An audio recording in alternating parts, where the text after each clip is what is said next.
सवाल ही जवाब है। खंड 4 सकारात्मक प्रभाव डालने की 6 सशक्त तकनीकें।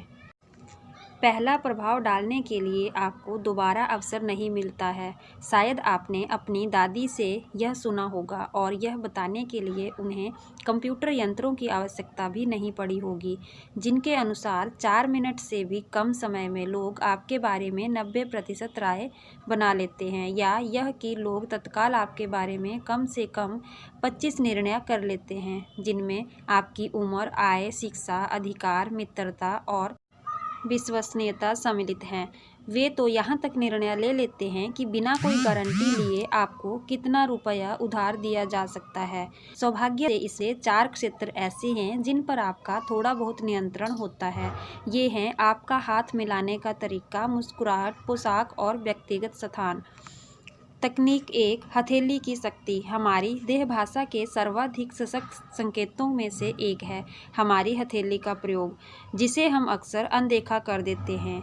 जब इसका सही प्रयोग किया जाता है तो हथेली की शक्ति द्वारा प्रयोगकर्ता को अधिकार और मौन प्रभुत्व मिल जाते हैं।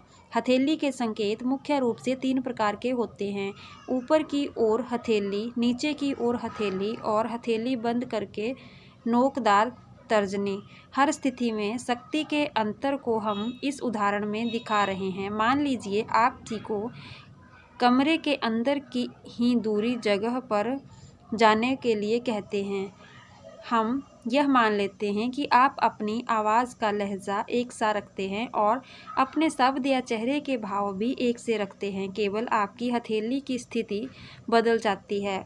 ऊपर की ओर हथेली अभ्यदान का संकेत है और इस प्रार्थना पर जिस व्यक्ति से जगह बदलने के लिए कहा जाता है वह भयभीत महसूस नहीं करेगा। यह संकेत आदिकाल से प्रयुक्त किया जा रहा है, जब गुफा मानव इसके द्वारा यह बताता था कि उसके हाथ में कोई हथियार नहीं था। जब आपकी हथेली नीचे होती है तो आप तत्काल अधिकार जताना चाहते हैं। जिस व्यक्ति से आप बात कर रहे हैं वह यह महसूस करेगा कि उसे आदेश दिया जा रहा है और वह आपकी बात का बुरा भी मान सकता है, खासकर तब जब उसे लगे कि आपको इस तरह आदेश देने का कोई अधिकार नहीं है। अगर आप स्तुति दे रहे हैं और हथेली को लगातार नीचे की ओर रखे हुए हैं तो श्रोता आपको नकार देंगे। चित्र सी में बताई गई उंगली एक तरह की प्रतीकात्मक छड़ी बन जाती है, जिसके माध्यम से वक्ता श्रोता को प्रतीकात्मक रूप से पीटकर उसके आत्मसमर्पण करवाना चाहता है। उंगली दिखाना सबसे अधिक चिढ़ाने वाले संकेतों में से एक है, विशेषकर तब जब श्रोता वक्ता के शब्दों के साथ समय की लय बना रहा हो।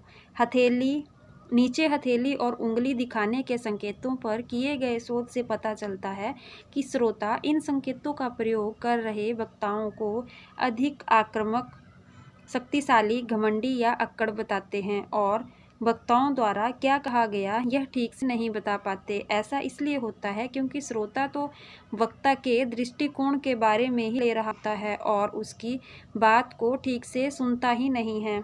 अगर आपको उंगली उठाने की आदत है तो प्रयास करें कि आप हथेली ऊपर और हथेली नीचे की स्थितियों का अभ्यास करें। आप पाएंगे कि इन स्थितियों में सम्मिश्रण से आप अधिक आराम बना सकते हैं और अपने श्रोताओं पर अधिक सकारात्मक प्रभाव डाल सकते हैं। नंबर 2, तकनीक हाथ मिलाना। हाथ मिलाना गुफा मानव युग का अवशेष है। जब भी गुफा मानव मिलते थे तो वे अपने आगे करके हथेलियां ऊपर करके यह दिखाते थे कि उन्होंने कोई भी हथियार नहीं पकड़ा या छुपाया है। हवा में हथेलियां उठाने का यह संकेत सदियों संशोधित हुआ है और एक हथेली उठी हुई या हृदय पर हथेली जैसे बहुत तेरे संकेतों में बदल गया है। इस प्राचीन अभिवादन प्रतीक का आधुनिक प्रकार है हथेलियों द्वारा एक दूसरे को जकड़ा जाना और हथेलियों को हिलाना। यह मुलाकात के प्रारंभ और अंत दोनों वक्त होता है। सामान्यतः हाथ 3 से 5 बार जुड़ते हैं।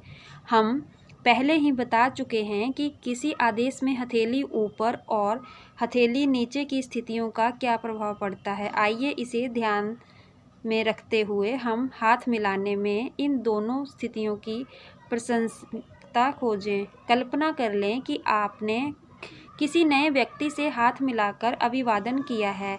3 मूलभूत प्रतिक्रियाओं में से एक संप्रेषित होगी। नंबर 1, अधिकार। यह व्यक्ति मुझ पर हावी होने या अधिकार जमाने का प्रयास कर रहा है। बेहतर होगा कि मैं चौकस रहूं। नंबर 2, समर्पण। मैं इस व्यक्ति पर अधिकार जमा सकता हूँ, यह वही करेगा जो मैं चाहूँगा। नंबर 3, समानता। मैं इस व्यक्ति को पसंद करता हूँ, हम दोनों की खूब जमेगी। यह प्रतिक्रियाएं अवचेतन द्वारा संप्रेषित होती हैं। अधिकार संप्रेषित होता है जब आप अपने हाथ को घुमा लेते हैं गहरी शर्ट ताकि आपकी हथेली हाथ मिलाते समय नीचे की ओर रहे। आवश्यक नहीं है कि आपकी हथेली बिल्कुल नीचे फर्श की ओर ही रहे, हो सकता है यह दूसरे व्यक्ति की हथेली से तुलनात्मक रूप से नीचे रहे और इससे यह सिद्ध होता है कि आप सामने वाले को अपने नियंत्रण में लेना चाहते हैं।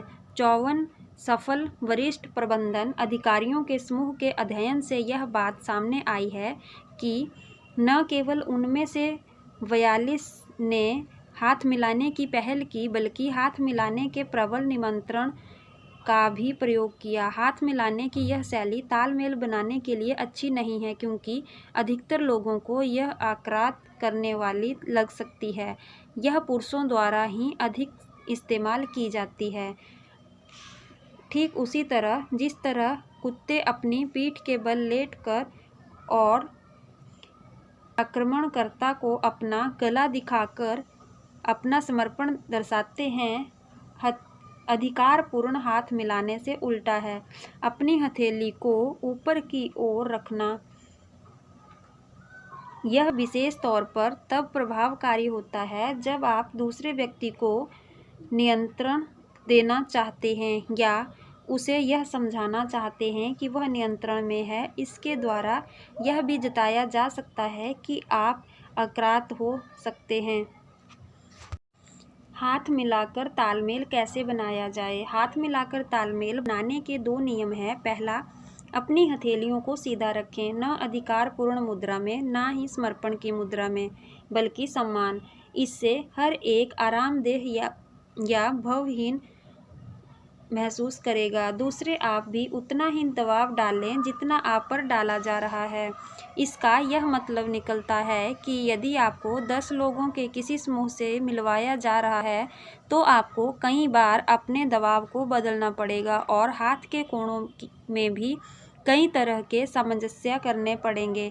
हाथ मिलाने की इस शैली में ना कोई विजेता होता है, ना ही पराजित, और ना ही कोई डरा हुआ महसूस करता है। इससे हर व्यक्ति आरामदेह स्थिति में होता है और वह नए विचारों के प्रति रुचि दिखा सकता है क्योंकि तब हम एक दूसरे के प्रति कम निर्णयकारी होते हैं। हाथ ऐसे ना मिलाएं। नए लोगों का डबल हैंडर या दोनों हाथों से अभिवादन ना करें। हालांकि इसका लक्ष्य स्वागत, गर्मजोशी और प्रगाढ़ता की भावनाएं संप्रेषित करना होता है, पर सामने वाले पर इसका बिल्कुल उल्टा प्रभाव होता है। उसे लगता है कि आप गंभीर नहीं हैं, कम विश्वसनीय हैं या आप छुपे हुए उद्देश्यों से प्रेरित हैं। हमेशा एक हाथ से ही हाथ मिलाएं।